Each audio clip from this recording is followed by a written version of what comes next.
注意看，这颗4吨重的原子弹从9600米的高空向着日本广岛坠落。45秒后，一声礼炮宣告着这个血债累累的轴心国光荣地成为了人类历史上唯一一个遭受核打击的国家。高温和冲击波席卷整座城市，无数房间顷刻间被夷为平地。半径100米的巨型火球释放出6000度的高温，热流所过之处，所有人都被瞬间蒸发。晴天撼地的蘑菇云将广岛笼罩在死亡的阴影中。短短几分钟的时间里，就有7万人在核爆中丧生。飞行员俯瞰着这片人间炼狱，心里却洋溢着完成任务的喜悦，因为这完全是日本咎由自取。1945年7月，欧洲战事彻底结束，2战的邪恶轴心国就只剩下日本了。但已经穷途末路的军国主义依旧在负隅顽抗。面对快速逼近日本本土的盟军，日军大规模出动神风特工队，丧心病狂的自杀式袭击令盟军损失惨重。占据制空权的美军试图用轰炸迫使日本投降，但轰炸机在日本各地投下了几万枚炸弹，一座又一座城市变为废墟。日本不仅不肯投降，还纠结了数百万陆军，打算做最后的垂死挣扎。在这种形势下，大规模的日本本土作战已不可避免，这对盟军来说必然是漫长的恶战。当时的日本早已陷入了军国主义的全民狂热，全国上下无论男女老幼都进行着疯狂备战。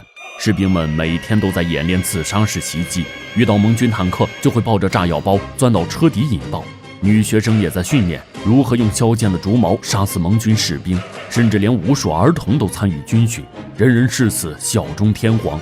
而天皇更是悍然放出1亿玉碎的口号，也就是说，即使牺牲日本的全部人口，也要将日本法西斯军国主义进行到底。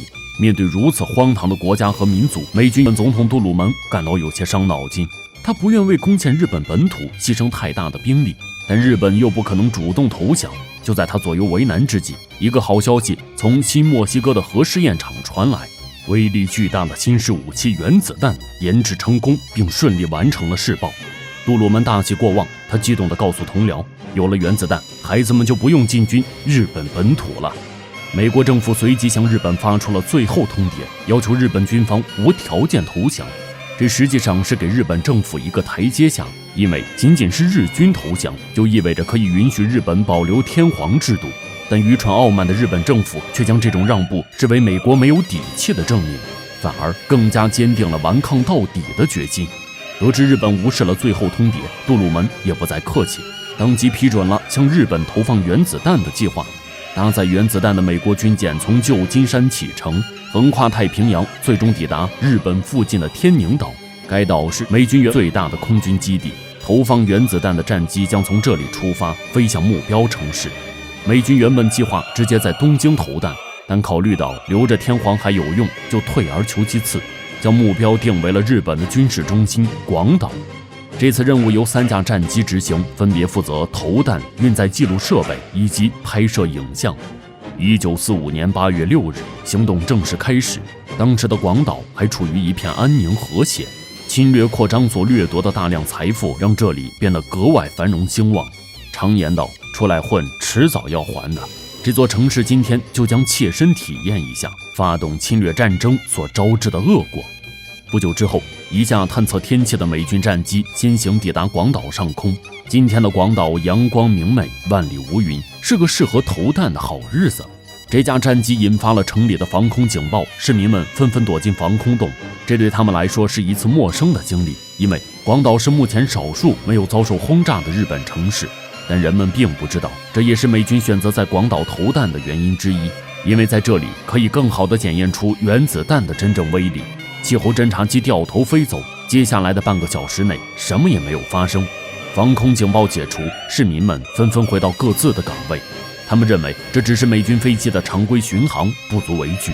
因此，在15分钟后，3架战机再一次飞临广岛上空时，市民们不仅没有躲进防空洞，反而好奇地仰头张望。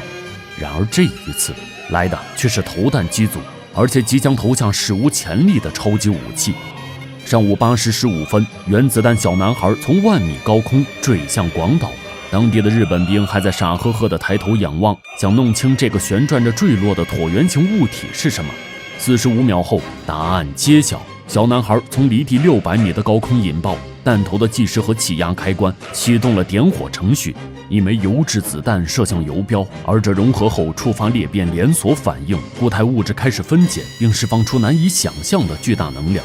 霎时间，比太阳还要明亮1000倍的强光笼罩了整座城市，成千上万人在这一瞬间双目失明。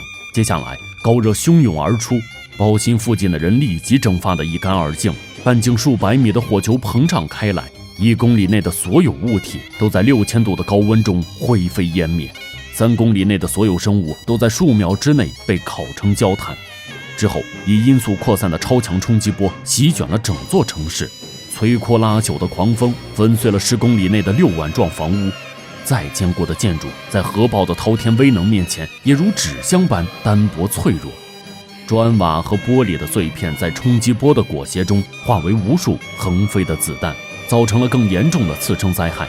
城市边缘还留存着一些相对完整的建筑，但核爆释放的红外线和伽马射线足以穿透墙壁，杀死人体细胞。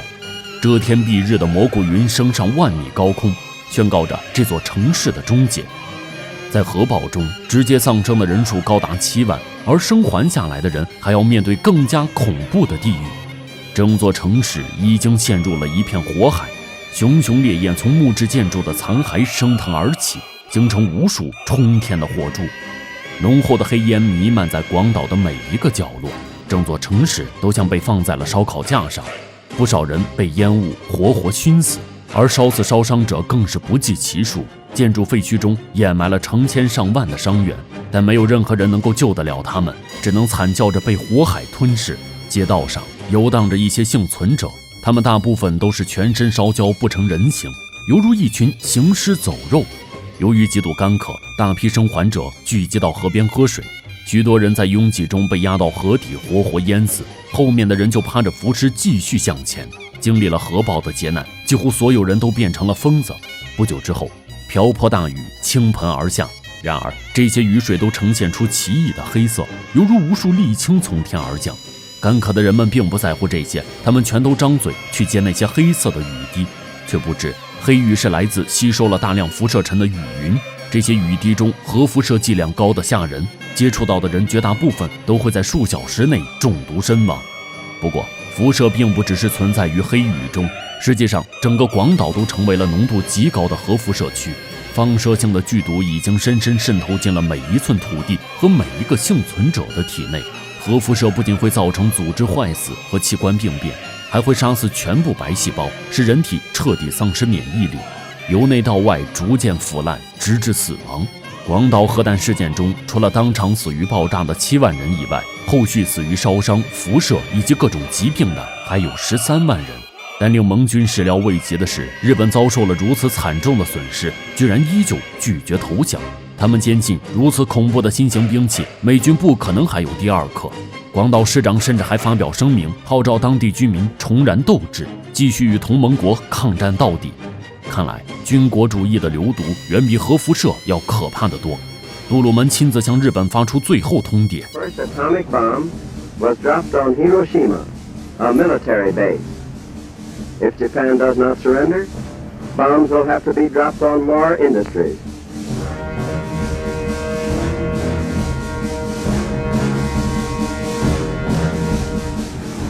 I urge Japanese civilians to leave industrial cities immediately and save themselves from destruction. I realize the tragic significance of the atomic bomb. Having found the atomic bomb, we have used it. We have used it against those who attack us without warning at Pearl Harbor, against those who have starved and beaten and executed American prisoners of war, against those who have abandoned all pretense of obeying international laws of warfare. We have used it in order to shorten the agony of war, in order to save the lives of thousands and thousands of young Americans. 面对美国总统的警告，日本政府却叫嚣着有本事再来一次。杜鲁门这辈子都没见过这么奇怪的要求，于是他批准军方在3天后向日本的长崎投下了第2枚原子弹。1945年8月9日，原子弹胖子在长崎化为一朵熠熠生辉的蘑菇云，超高温、冲击波与核辐射将这座城市化为了继广岛之后的第二个人间炼狱。长崎全城一共27万人，当天就有6万人丧生。这下日本政府终于顶不住了，如果再不投降，恐怕下一颗原子弹就要落在东京了。1945年8月15日，日本天皇正式宣布无条件投降。第二次世界大战就此结束，全世界人民都欢呼雀跃。日本所遭受的2次核打击和他在战争中给被侵略的国家所带去的灾难相比，属实是小巫见大巫了。广岛和长崎死难者共计28万人，而仅仅是南京大屠杀就有30万人丧生。在中国大肆实行3光政策，部队所过之处十室9空的日本战犯藤田茂，在战后法庭上忏悔说，自己的姐姐和侄子都在广岛遇难，而亲手杀死他们的真凶正是在中国犯下滔天大罪的自己。